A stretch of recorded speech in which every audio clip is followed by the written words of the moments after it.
Bueno, estamos de regreso para arrancar nuestro programa. Queremos darle la bienvenida a Irene, queremos darle la bienvenida a Mariano y a Sabrina, tres protagonistas fundamentales de lo que fue esta sexta edición del Congreso que se realizó sobre impresión 3D. Así que bueno, si les parece bien, voy a arrancar por una conocida de la casa. ¿Qué tal, Irene? ¿Cómo estás? Hola, buenas tardes. No sé si se me escucha bien. Perfecto. Perfecto. Hola Alejandro, ¿cómo estás? Muchas gracias por la invitación. Gracias por ayudarnos a la difusión de lo que es la impresión 3D y el alcance que tiene esta tecnología en Argentina. No, por favor, siempre un gusto colaborar en todo lo que tiene que ver con el desarrollo de las tecnologías, en la difusión del desarrollo de las tecnologías. Contame un poquito vos que llevás esto en el alma, como todos los que hacen impresión 3D aquí en Argentina, pero que sé que ha sido una gran lucha tener estos congresos. Contame un poquito cuál fue la impresión de esta sexta edición.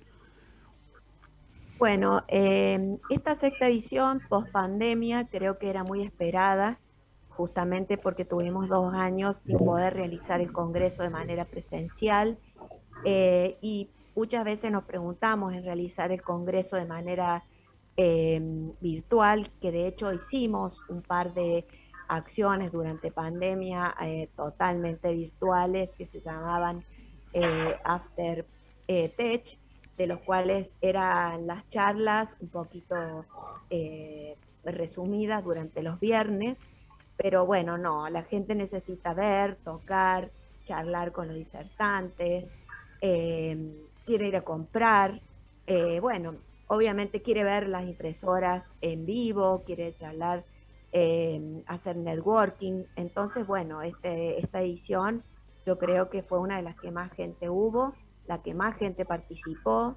Tuvimos 22 oradores durante los 2 días, cerca de 3.500 personas, 20 stands con diferentes propuestas mostrando desde impresiones en plástico hasta metal, medicina, bueno, carteras, Sabrina, algo que es bastante eh, poco visto, pero bueno, Sabrina ha logrado en muy buena calidad en sus productos y los de siempre, como acá Mariano, el fabricante número 1 de la Argentina de filamento, que obviamente es una persona que viene acostumbrado a ferias internacionales, y bueno, él me comentaba también que a la apreciación de él era que había venido mucha gente y que había participado mucha gente activamente, Sí, a pesar cuando del poco estuvimos tiempo. allí nos encontramos realmente con una muy grata sorpresa, que yo quiero pensar de que no va a quedarse solamente en la necesidad del reencuentro post pandemia, sino de que va a marcar una tendencia en relación a este tipo de muestras relacionadas con la tecnología, porque además cada vez veo más expositores, así que eso es una muy buena señal. Vos hablaste recién del tema de innovaciones en lo que sería lo textil plástico. Y la tenemos ahí a Sabrina. Así que, hola Sabrina, ¿cómo estás? ¿Qué tal? ¿Cómo están? Buenas tardes a todos. Buenas tardes. Contanos cómo fue tu impresión como expositora y expositora además con productos muy novedosos. Sí, bueno, me pasó algo parecido a lo que decía Irene, que me llamó la atención ver tanta cantidad de gente y todos tan interesados y tan participativos en lo que tiene que ver con el descubrir un poco de qué se trataba no solo el producto, sino también el sistema. Lo interesante de lo que nosotros presentamos tenía que ver con esto, con mostrar un producto final, pero que en realidad hablaba de toda una posibilidad que se abre, teniendo que uno puede diseñar no solo lo que, sino también la trama con la que se construye. Entonces, bueno, fue como todo una novedad dentro de la exposición y realmente vi que hubo muchísima convocatoria y muchísimo interés en general por toda la exposición. Contaste recién de que hay gente interesada en saber cómo se construye. Y vos, yo fui uno de esos que te preguntó, pero Sí. contame un poquito ese pequeño secreto. En realidad fue un proceso muy largo de investigación y de desarrollo en el que fuimos buscando la forma de objetos utilitarios de moda, tratando de implementar el sistema de impresión al producto íntegramente impreso. Siempre estaba visto como en pequeños accesorios o incorporado de forma más tímida y buscábamos como revolucionar un poco la forma de construirlo y de cómo llevar todo el sistema de fabricación aditiva a la producción de objetos de moda completo, digamos, como para que sea una metodología a aplicar no solo en la etapa de desarrollo, que es en lo que más se utiliza, sobre todo en la industria del calzado o en algunas etapas de lo que tiene que ver con lo proyectual, sino también en los productos finales, que pueda empezar a usarse como una herramienta de fabricación. Y buscando la forma de hacer accesorios que fueran como simples, habíamos arrancado hace un tiempo con el proyecto de calzado, que era un poco más complejo para hacerlo íntegramente impreso desde ya, con la tecnología de FDM. Investigamos muchos materiales flexibles, que eran los que nos permitían tener estas características de soft touch, de maleabilidad, de adaptabilidad, etc. Y bueno, con 1.000 millones de modificaciones a nivel diseño, configuración, el cómo adaptar las máquinas también para que ayuden a que esto tenga un resultado óptimo. Fuimos diseñando la posibilidad de hacerlo, de pensarlo al objeto tridimensional impreso en plano, lo que era como medio una contradicción, pero que terminaba siendo un objeto tridimensional impreso con una impresora, obviamente, que nos ayudaba a generar una textura que facilitara estas características que queríamos que tuviese el producto final. Y bueno, es más como un origami el hecho de cómo está construido, es como el armado de una caja desde el molde plano, se va entrelazando entre sí y lo que tiene es que se arma y se desarma como una sola pieza íntegra y no necesita ningún tipo de operación postproducción, digamos, no intervienen ni adhesivos, ni cierres, ni tachas, ni broches, tiene solo algunos que hicimos nosotros como para el ajuste, para que sea como más resistente y no expreso también. Pero después es una pieza que uno puede tener una impresora en su casa, descargarse el archivo o modelar lo que quiera, hacerlo, armarlo y salir a las horas. ¿Y esa maleabilidad se lo da este producto nuevo o cómo es? En realidad el producto es un material flexible, contamos con un material que es importado, en realidad tenemos que hablar con Mariano a ver si nos ayuda a lograr algo. Ahora vamos a hablar de Mariano de esas cosas, justamente. Sería ideal. Lo que tiene es que tiene una estructura más goma, porque es un TPU elástico, es un poliuretano que es muy elástico y es muy complejo para imprimir, por eso hemos hecho como mucha prueba y prueba hasta lograr la mejor forma. Pero da una característica que es como muy suave al tacto, muy blanda, y con lo que logramos principalmente la flexibilidad ideal es con el tipo de terminación. Lo interesante en realidad es que más allá del producto en sí, puede ser un bolso, un cinto, lo que fuere, es que generamos una malla, como si fuese un género, un tramado, como si fuera un textil, que de acuerdo al tipo de apertura que le damos, a la cantidad de infill, a la altura de las capas y demás, logramos un montón de posibilidades y de productos, de subproductos con características distintas. Sí, vi un catálogo muy extenso realmente de productos y me parece que las características dan como para emplearlo aún más. Pero bueno, vamos a ir a hablar con Mariano un poquito también. Porque vos recién esbozaste algo relacionado con importaciones, insumos, etcétera. ¿Qué tal, Mariano? ¿Cómo estás? ¿Qué tal? Buenas tardes. Hola Alejandro, Irene, Sabrina. Hola a los oyentes. Buenas tardes a todos. Un gusto tenerte. Bueno, muchas gracias, muchas gracias. Bueno, yendo un poco a lo de Sabrina, hemos probado un material soft touch muy blando. No lo hemos sacado al mercado hace mucho tiempo porque era muy difícil de imprimir. Era una de las características por las cuales lo sacamos.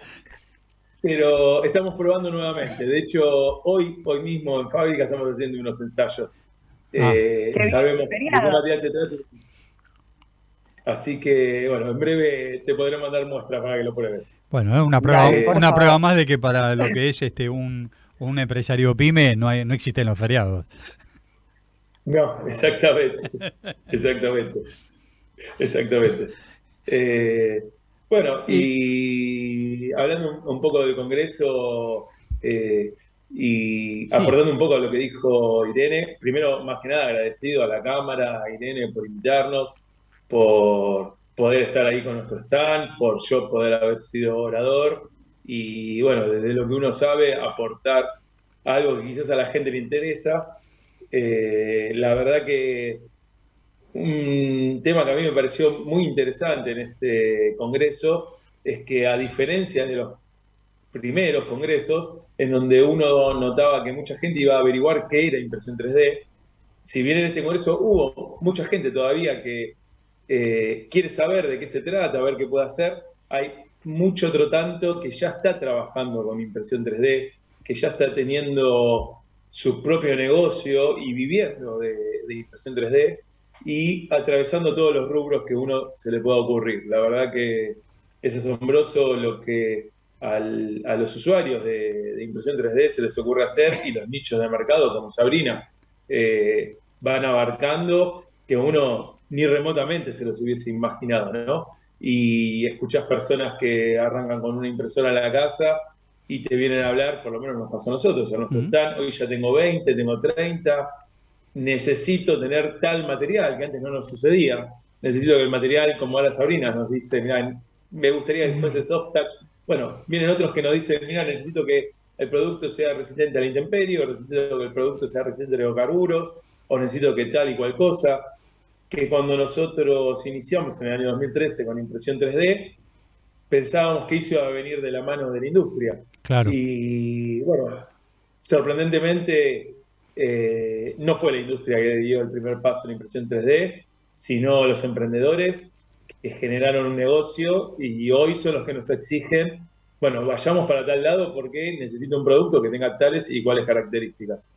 Así que bueno, nosotros como productores y desarrolladores de insumos nos nutrimos de toda esa información para bueno, poder estar a la altura de la necesidad y seguir evolucionando en los productos que entregamos, ¿no? Me Que ese es imagino. nuestro principal objetivo, tener una diversidad de productos que pueda satisfacer la demanda, más en una tecnología tan nueva y cambiante, ¿no?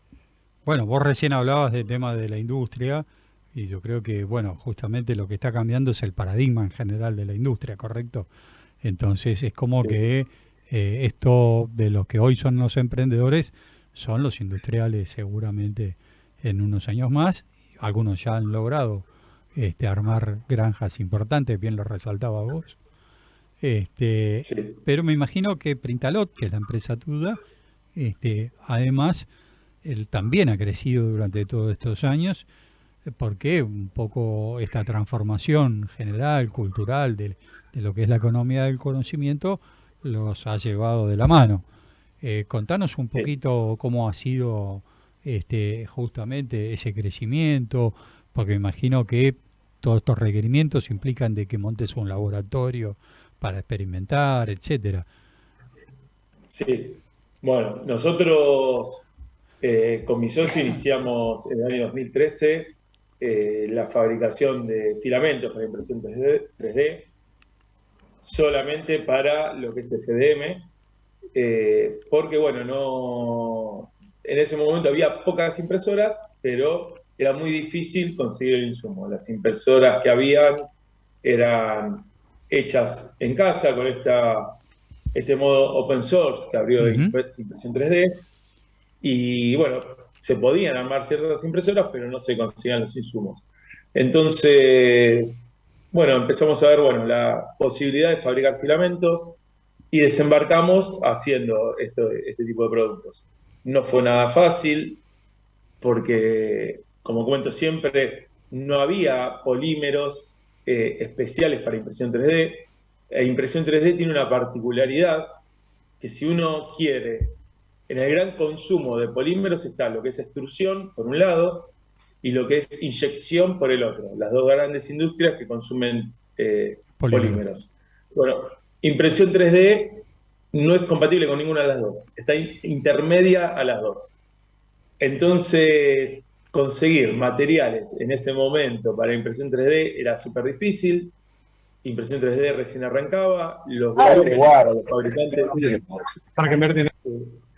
de polímeros eran muy, muy bajos, o sea que tampoco les tentaba invertir en impresión 3D. Así que bueno, uno fue haciendo con lo que había y con lo que podía productos que pudieran ser compatibles. Hoy en día, y después de ya 9 años de iniciados nosotros, impresión 3D tiene, con la tecnología open source, algunos años más, no mucho más, pero algunos años más. Ujú. Ya el consumo de materiales es importante. Las empresas que fabrican polímeros ya tienen algunos productos o grados de materiales para impresión 3D, y eso es muestra de la evolución que tuvo el mercado. Sí. La verdad que la evolución que tuvo el mercado tuvo un gran salto durante la pandemia, pero previo a eso hubo algunos grandes hitos que hizo que la impresión 3D creciera, que se hiciera conocida, y que lo que anhelábamos de un principio con Irene, que la gente empiece a pensar en impresión 3D como una herramienta para solución de algún problema, o una herramienta para poder fabricar algún producto que por otro método no lo podría hacer, ya sea porque el otro proceso productivo no daba la tecnología adecuada para poder hacerlo. No sé, hay piezas, por ejemplo, que con impresión 3D no se podrían hacer. Las carteras con inyección, perdón. Las carteras de Sabrina no se podrían hacer por inyección, por ejemplo. Ujú. Se pueden hacer con impresión 3D, pero no por inyección, no por otro método productivo. O bien para producción a baja escala. Correcto. Había mucha gente que tenía grandes ideas, pero claro, cuando decía, bueno, lo voy a inyectar el producto, y una matriz no bajaba, la más chica, de $10.000, y de ahí empezamos a hablar para arriba, y después prender una inyectora, y bueno, por lo menos tenés que tener, comprar 1.000 piezas para arriba, para que el Tenés un costo producto hora altísimo. altísimo. Entonces, bueno, había un nicho de mercado insatisfecho que impresión 3D lo pudo abarcar, y lo pudo abarcar con la mayor eficiencia. Muestra de ello, por ejemplo, fue la pandemia. Los productos de protección personal, como fueron las máscaras. Inmediatamente impresión 3D pudo cubrir esa necesidad, mientras que inyección demoró meses en hacer la matriz, en poder salir al mercado y salir a ofrecerlo. Obviamente, la inyección es más económica luego de pasado todo ese proceso, pero no tiene la versatilidad de impresión 3D. Uno no puede cambiar de colores entre pieza y pieza, tiene que hacer, por decir una cosa, 1.000 o 500 piezas del mismo color, mientras que en impresión 3D yo hago una y la próxima la hago de otro color o de otra forma, si quisiera. Claro. Con inyección no tengo esa característica. Y bueno, y nosotros como Printalot, perdón porque me fui por las ramas, No, está bien. iniciamos fabricando filamentos, y luego vimos que no podíamos quedarnos solo en eso, que el impresión 3D era mucho más grande, que vender el filamento y no vender impresoras no nos abría la puerta al consumo de nuestro producto. Así que bueno, con el tiempo abrimos negocios, empezamos a comercializar impresoras, repuestos de impresoras, brindamos algunos servicios como servicio técnico, servicio de impresión, servicio de modelado, un poco abarcando todo el ecosistema, si se quiere, que rodea a impresión 3D. Y también adoptando nuevas tecnologías como SLA y SLS. Hoy en día nosotros vendemos impresoras de SLA, estamos proyectando tener nuestros propios insumos para SLA, y también tenemos representación de empresas europeas en SLS, que es sinterizado láser, de polvos. Y bueno, que cada tecnología tiene su característica y su cualidad distintiva, ¿no? Exacto. Exacto. Con FDM puedo hacer cosas muy rápido y muy económicas, con SLA puedo hacer piezas de gran definición, y con SLS puedo hacer piezas de muy buena definición y muy buena resistencia mecánica. Correcto. Irene, cuánto camino recorrido, ¿no? Pero todavía nos falta recorrer mucho más, aquello que soñábamos al principio de tener una impresora 3D en nuestras casas, en lugar de la impresora láser común. Todavía falta recorrer un poquito, cada vez menos, pero nos falta recorrer un poquito. Aquí tenemos dos ejemplos muy claros de la versatilidad de la impresión 3D. Contanos un poco qué charlaron en esas conferencias que hubo en el Congreso y cómo estás viendo vos el futuro. Bueno, normalmente las conferencias se orientan a la aplicación puntual de la tecnología, es decir, en qué se está aplicando en los diferentes sectores. Tuvimos charlas orientadas a todo lo que es impresión 3D en metal, la aplicación en los diferentes sectores, aplicaciones en la salud. También hubo un espacio para emprendedores y empresas consolidadas, y también es muy interesante hablar de materiales, de los distintos materiales, porque aparte del dispositivo impresora 3D, lo que ha evolucionado y creo que es lo que ha hecho crecer, de hecho Printalot es el mismo, antes se veían solo 2 o 3 materiales con prestaciones bastante limitadas o más bien hobbyistas. Ahora justamente Printalot es una de las pocas empresas en Argentina que está desarrollando materiales a nivel profesional en polímeros, todo lo que tiene que ver con plástico.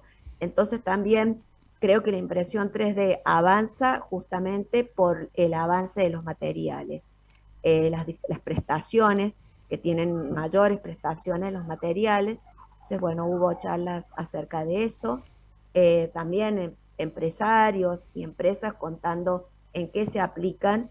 Tuvimos una charla de EOS Alemania, de una persona que vino a hablar en el resto del mundo qué está pasando, no solo en Argentina, porque también nosotros, por algunas cuestiones de costos y cambiarias de nuestro país, no tenemos acceso tan fácilmente a impresoras que son de costos bastante más elevados. Uh-huh. Y para recordar lo que vos me decías de una impresora por casa, yo creo que sí se llegó a eso. A mí me parecía una utopía. Yo tenía soy bastante estudiosa de las perspectivas, que hacia dónde va la tecnología esta. Recuerdo en el 2015 que era impensable pensar en la impresión 3D en serie o tener una en nuestras casas. Los costos bajaron, ahora no solo tenemos una, sino 40, y hay un montón de chicos que se están pagando los estudios. Mariano es uno de los que me contaba, uno de los chicos emprendedores que estuvimos dándole espacio en un stand, que se pagan sus estudios vendiendo artículos impresos. Entonces, la verdad que los costos de las impresoras bajaron mucho del material, entonces como mucho más accesible tenerlo. Y también tuvimos personas que prácticamente se están imprimiendo prótesis en titanio y bueno, otro tipo. ¿Qué avanzó? En que hay una impresora o puede haber una impresora por casa, y también en la rapidez. Entonces ahora ya podemos tener impresión 3D en serie. A eso yo creo que está apuntando, y obviamente bajando los costos de las otras impresoras que son un poco más profesionales, tanto para lo que es industria automotriz, todo lo que es metalmecánica, y bueno, obviamente la salud. Claro. Sabri, vamos a ir cerrando contigo, si te parece. Vos te has especializado de alguna forma en objetos de moda. Y hace esta semana justamente estuve viendo un video donde aparece una modelo top a nivel mundial y dos señores con aerosoles le hacen un vestido. Contanos un poquito, si vamos a eso, cómo ves el mercado que es tu mercado. Ojalá. En realidad en moda hay mucho desarrollo, todo más bien experimental en un comienzo, y es más como para desfiles y como para piezas muy específicas. En algún punto me quedé pensando en lo que decía Mariano, que está bueno, que me pasó a mí cuando arranqué en realidad a pensar en objetos impresos para la industria de la moda, que arranqué con lo que era personalizar tacos de calzado. Y en ese caso la impresión 3D brinda esta posibilidad que no brinda la inyección ni ninguna otra, no tenemos mucha otra opción en la industria, que es hacer algo bien específico para un caso muy puntual, digamos, un taco que tenga, no sé, un formato X para un desfile o poda, o para alguien que pida algo muy específico, esta cuestión de que tiene un pierna un poco más, que necesita una altura mayor en un pie que en el otro. Entonces, para esos casos, la impresión 3D también tiene como un valor agregado que es súper importante. Y en modo, pensándolo desde ese lugar, desde personalizar las piezas, para hacer que cada uno intervenga sus propias creaciones, en algún punto sus propios diseños, y diferenciándose del resto, salir quizás como de los seriados justamente para hacer colecciones más específicas, o de nicho, o cápsulas y demás. En lo que es la industria de la moda se está empezando a implementar mucho en lo que es desarrollo, en lo que es producción, obviamente por lo que decimos, una cuestión de costos y también determinaciones de cómo quedan los objetos en sí para estar en la piel o para el que tienen que tener en la cuestión utilitaria. El vestido del video, el sol es una maravilla. En realidad no investigué mucho con qué materiales es que está hecho, pero el producto, el resultado final es una locura. Una maravilla. Ojalá sí, se invierta más. Sí, es un polímero, tengo entendido, tiempo. un biopolímero. Sí. No sé bien cuál es la composición y demás, la habilidad que puede llegar a tener y la resistencia, pero la verdad que es súper interesante. Yo creo que el desarrollo apunta, todas las industrias empiezan como a tener un poco más de interés en este tipo de sistema para implementar dentro de sus propios procesos productivos, porque suman un montón, y también está esa opción. Bien, fantástico. Bueno, yo tengo que seguir con el programa, les agradezco infinitamente que hayan estado y galardonado acá nuestro programa con su presencia, y no va a faltar oportunidad de que los invite acá al estudio, y sigamos charlando sobre esto, sobre esta industria que realmente es una hermosa industria. Les agradezco enormemente la presencia.